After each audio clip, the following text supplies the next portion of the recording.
Seigneur, frères et sœurs, mesdames et messieurs, chrétiens d'ici et d'ailleurs, chers téléspectateurs, bonjour. Bienvenue dans votre deuxième numéro de l'émission 7 minutes dans les jardins. Nous poursuivons avec le sujet du temps de carême avec le Père Paul-Marie. Très bien. Nous l'avons donc compris, mon Père, il y a bien une attitude, une posture, un ensemble d'actions précises que les chrétiens doivent mettre en œuvre pendant ce temps.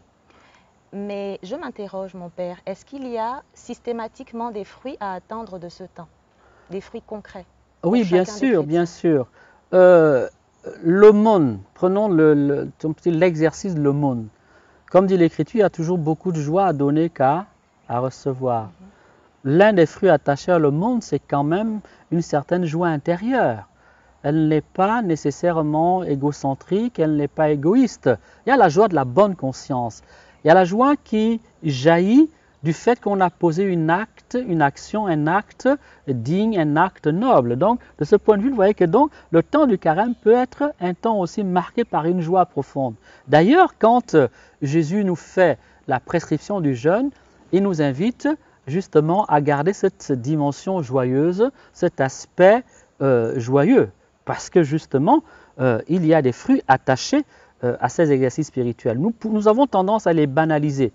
Mais si on prenait le temps en profondeur de mesurer les effets de chacun de ces exercices, je vous assure que nous serions très étonnés. Prenons le cas du jeûne. Savez-vous que le jeûne fait l'objet de grandes études dans le monde scientifique et dans le monde médical? Il existe par exemple en Suisse, également dans un pays comme la Russie, en Allemagne, des cliniques spécialisés dans le traitement de certaines pathologies, dont par exemple le cancer, où on expérimente les bienfaits du jeûne, les bienfaits thérapeutiques du jeûne sur le plan de la santé.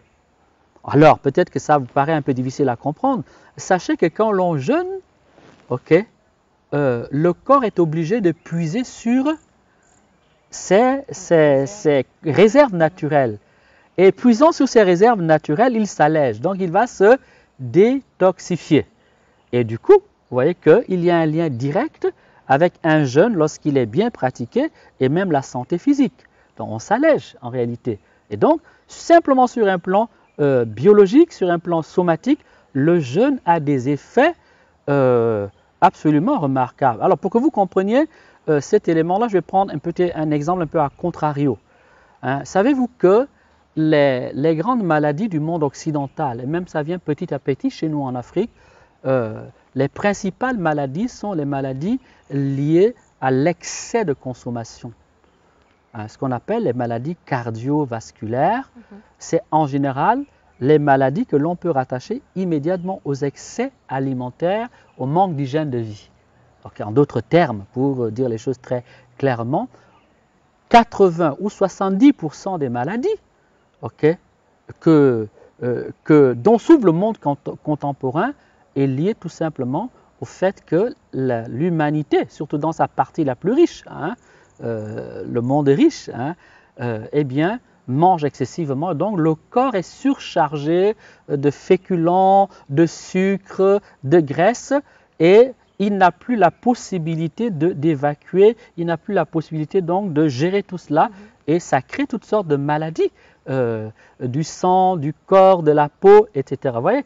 Donc, le jeûne, quand il est bien pratiqué, aura donc un effet thérapeutique, parce qu'il est aussi thérapeutique, il est aussi cosmétique. D'ailleurs, ce jeûne-là, beaucoup de nos sœurs, de nos filles le pratiquent volontiers. Vous savez, quand vous discutez avec certaines de nos sœurs, certaines de nos filles, vous verrez qu'elles jeûnent, mais elles ne donnent pas une finalité spirituelle au jeûne parce que souvent, elles jeûnent quand elles sentent que bon, elles commencent un peu à prendre du poids, quoi. Vous voyez, non?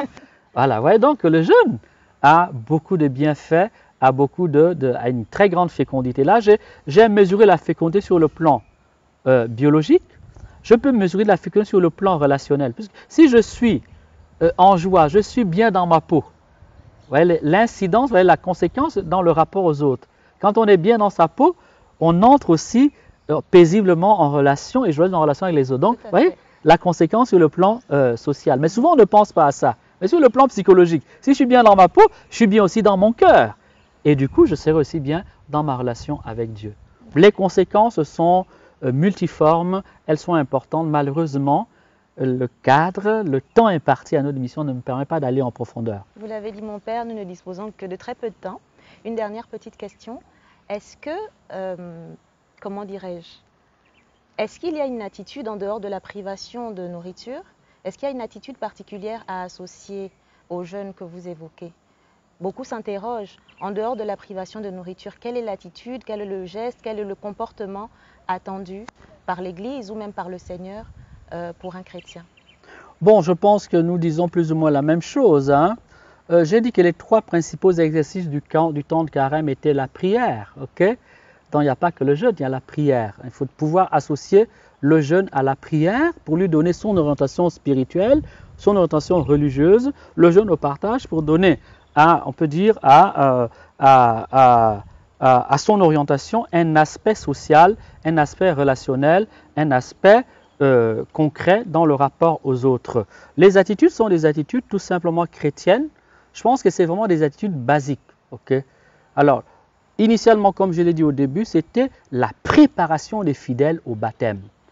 Alors, entrant dans un monde où il y a moins de catéchumènes adultes et dans un monde souvent plus ou moins christianisé, il y a de moins en moins donc de catéchumènes. Donc, l'Église garde l'aspect conversion. Et cet aspect conversion-là, il est inclus dans la dimension de la prière. Pour que ta prière soit authentique, eh bien, tu as besoin de vrai avec ton Dieu. Pour que ta relation soit authentique, comme dit l'Écriture, avant de présenter ton offrande à Dieu, si tu te souviens que tu as quelque chose avec ton prochain, l'Écriture dit ton prochain a quelque chose contre toi, retourne te réconcilier avec ton frère, reviens parler à ton Dieu. Donc, les attitudes sont des attitudes de conversion, des attitudes de charité, des attitudes de, on peut dire, de pratique du bien, pratique tous azimuts dans le bien et surtout pratique d'élévation morale et d'intimité et d'union à Dieu et de, on peut dire, de réconciliation avec le prochain. D'accord.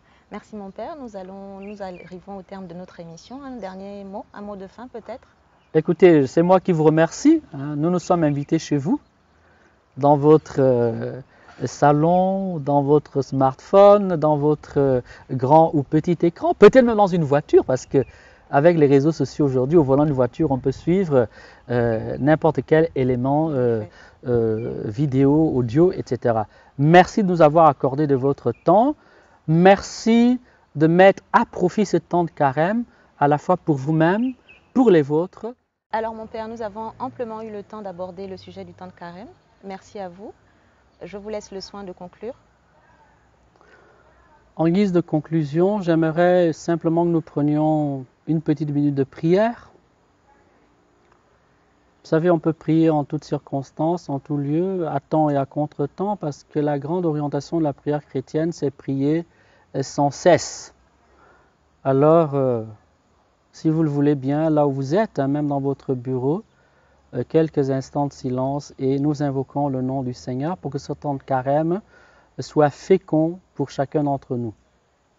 Seigneur notre Père et notre Dieu, rejoins-nous en ce temps de carême. Permets-nous de nous unir au jeûne de ton Fils, permets-nous de marcher avec ton Fils pour que la nuit de Pâques soit un temps de renouveau pour chacun d'entre nous, un temps de renaissance intérieure et spirituelle, un temps joyeux, un temps de grâce, un temps de bénédiction. Père, à travers le mystère du carême, à travers cette grande marche du carême, te demandons aussi de visiter notre monde, particulièrement nos familles et celles qui ne prient plus, celles qui ont perdu la foi, la lumière, l'espérance, mais aussi celles qui prendront le temps de se rassembler autour de lui pour t'adorer, pour te célébrer, pour demander le réconfort de ta présence et de ta grâce. Pour elles, nous te prions. Pour nous tous, nous te prions et nous te supplions de faire descendre ta bénédiction sur chacun, ô toi qui vis et qui règnes, le Père, le Fils et le Saint-Esprit. Amen. Amen. Merci mon père. Merci ma fille. Merci chers téléspectateurs et à bientôt pour un prochain numéro.